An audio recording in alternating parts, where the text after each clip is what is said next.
Assalamualaikum warahmatullahi wabarakatuh. Salam petani Indonesia. Hari ini saya akan mendatangin petani cabai merah besar, Pak Rasid. Dia berada di Desa Dangu, Kecamatan Batang Alai Utara, Kabupaten Hulu Sungai Tengah, Kalimantan Selatan, untuk membahas pengolahan tanah. Marilah kita ikutin perjalanan saya. Assalamualaikum, Pak. Waalaikumsalam, Mas Joko. Kenapa baru kesini? Tidak ada, Pak. Aku pas lihat sampean buka lahan ini, Pak. Ini, Pak, kita mau ya ngobrol-ngobrol lah, Pak, ya. Siapa tahu bermanfaat, Pak. Ini rencananya, Pak, mau nanam apa, Pak? Wah, ini mau nanam cabai besar, Mas. Cabai besar ya. Ah, Cabai besar berapa untuk tanaman, Pak? kalau yang ini Mas cuma memanfaatkan lahan, ini kurang lebih mungkin 500 pohon lah. 500 pohon ya. Ah, yang sampean kemarin ke sana itu kan itu 2000-an lah. Kalau yang 2000. ini cuma untuk kerja-kerja dekat aja. Kalau yang 2000 rencana tanah panen hari apa, Pak? Ya kemungkinan 20 harian lah yang akan 20 datang. hari ya. Ah, Sekarang ini ya harga bagus ya. Alhamdulillah, mudah-mudahan. Berapa sekarang, Pak? berkelanjutan. Hari ini. Tanggal ini tanggal berapa sekarang? Ya, kalau aku Mas kada kenal tanggal lah. Tanggal berapa ya? Sampean yang kenal, aku kan Oh, iya. kada gajian. Ya enggak kayak gitu lah, Pak. Ya iseng-iseng lah, Pak. Siapa tahu, Pak, bermanfaat, Pak. Kita mau ngobrol-ngobrol lah.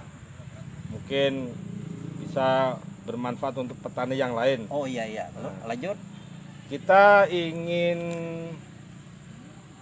ya mengulas sedikit pengolahan tanah Bapak.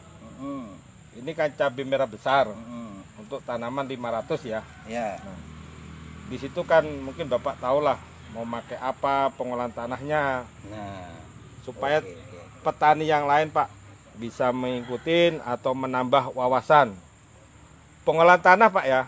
Setelah Bapak selesai pengolahan tanah ini, untuk dasaran apa aja, Pak? Nah begini Mas, kita membahas dari awal. Ya. Ini kan kita bikin dari traktor. Ya. Yang dibikinnya ini semitir 20. Kenapa lebar? Karena untuk ini Mas, nih dibikin kayak begini untuk melebarkan jalan supaya untuk perawatannya itu mudah.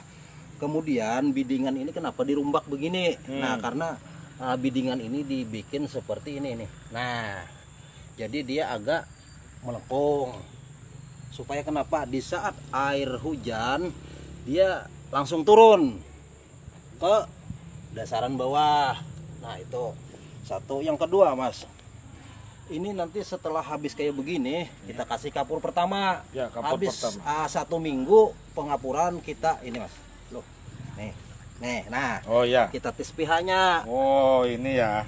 Kalau pH-nya ini umpamanya angkanya 6 atau di bawah daripada itu, kita kasih lagi 1 pengapuran. Kalau untuk tanaman 500 pohon, pengapuran Bapak membutuhkan berapa kilo, Pak? Kalau 1000 Mas, kalau per kilo sih aku ya memang ada paham lah masalah kiloan. Kalau 1000, kalau aku itu 8 sak Mas. 8 sak berarti Tanaman 400 kilo ya. Kurang lebih lah. Jadi kalau 500 sekitar 200 kilo kapur. Nah, tetapi itu melihat Mas, melihat situasi dan kondisi. Kalau memang sewaktu kita mau ngasih pupuk dasar itu kita pasang ini masih angkanya di bawah 6 atau 6, kita masih kasih kapur lagi. Ya. Standarnya, Pak, pH yang dibutuhkan di cabai merah besar, terutama di Desa Dangu secara umum, yang Bapak inginkan itu di pH berapa, Pak? Kalau untuk sebelum ditutup Mas, Ya. kita menginginkan itu pH minimal 6,8, 6,9. Kenapa? Karena begini, pH tanah ini kan kadang menentu. Sewaktu hari hujan pH-nya turun. Nah, Ya. sewaktu harinya bagus, panas, pH-nya naik. Jadi supaya pH itu di atas 6,5, kami mengharapkan 6,8 lah di lahan, baru dikasih dasaran kemudian ditutup. Jadi standarnya 6,8 ya. Setelah 6,8 mulsa Kasih pupuk dasaran, kasih pupuk dasaran. ditutup. Oh iya, ditutup. Nah, ngomong-ngomong, Pak, ya. Ya. Pupuk dasaran, Pak. Ah. Pupuk dasaran yang Pak Rasid udah make yang di tanaman 2000 itu, Pak. Itu apa, Pak? Wah, kalau aku masih kalau pupuk ini masalah pupuk ini kan pupuk desaran. Ya. Kalau aku mas mohon maaf kada mau pupuk sembarangan. Ya. Kalau aku kan kemarin memakai pupuk TSP 46 itu dari produk Mutiara apa itu mas? Yang Oh ada iya gambar ya, burung-burung itu, namanya Mas. Merauke TSP 46. Nah, itu mungkin. Selain itu Pak, Kemudian aku juga pakai JIT A mas yang ada sulfur belirang itu. nah, oh ya. Tapi kita juga- warna bungkusnya itu kuning. Nah itu mas. Nah, oh ya, itu oranye bekasnya, ya. Mas. Oh ya, oke.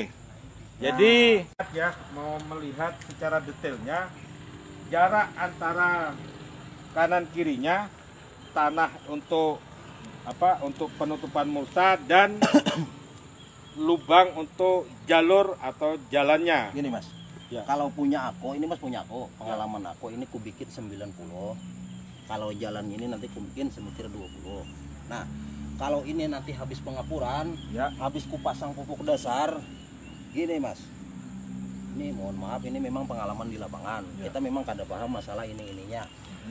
Tanah ini kan sebenarnya di sini mas ada calon hama dan Ya. ada calon penyakit. Ya, Benar. betul. Nah, makanya sebelum ini ku tutup mulsa mas, ini ku kasih beberapa alat benda ini hidup. Pertama, aku memasukkan yang namanya Trichoderma. Ya. Itu kan dari sepura. Kemudian aku juga memasukkan Glycolidiumnya ke dalam. Ya. Nah, terus itu aku memasukkan M4. Lalu Rijubium yang dari akar paring. Pernah nggak mas dengar? Akar bambu. Pakar bambu. Ya. Kalau kami sini akar paring mas. Nah itu. Jadi kalau itu sudah diaplikasikan di sini, tutuplah mulsa. Kemudian biarkan dia bekerja.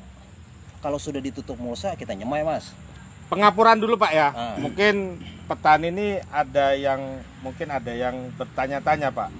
Setelah Bapak ngasih pengapuran itu berapa hari Pak? Kalau aku mas minimal 1 minggu itu pH-nya dicek. Habis dicek itu kalau pH-nya memang rendah, kan kalau di tempat kami Dangu ini mas pH-nya sangat rendah. Sangat rendah ya. Jadi kalau pengapuran kalau untuk saya lah Ya. itu minimal 2 kali lah. 2 kali pengapuran. 2 kali pengapuran. Setelah pengapuran Pak ya, itu kan prosesnya mungkin berapa hari, berapa minggu atau berapa bulan pupuk dasaran itu bisa masuk Pak. Jadi begini mas, kalau ala-ala aku begini.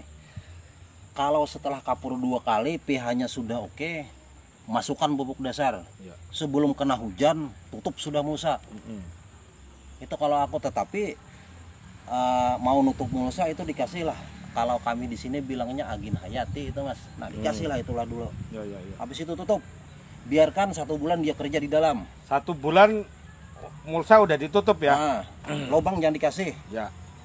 Setelah itu Pak, setelah 1 bulan, Setelah 1 bulan kita kan nyemai. Ya. Umpamanya ini sudah umur 1 minggu kita nyemai. kalau di cabai merah besar, penyemaian itu berapa hari yang Pak Rasid biasa siap ditanam? Kalau dari peraturan mas aku kada tahu, tapi kalau dari pengalaman aku minimal 21 hari, paling lama umur 1 bulan itu sudah pindah tanam. Kalau lepas dari itu aku kada pakai lagi. Begitu ya. Jadi inilah sekelumit bincang-bincang saya dengan Pak Rasid. Pak Rasid ini adalah salah satu petani andalan, terutama cabai merah besar. Sekarang dia udah bertanam kurang lebih 2000 pohon Pak ya. Iya. Nah, kisaran 2 minggu atau 3 minggu lagi dia akan panen.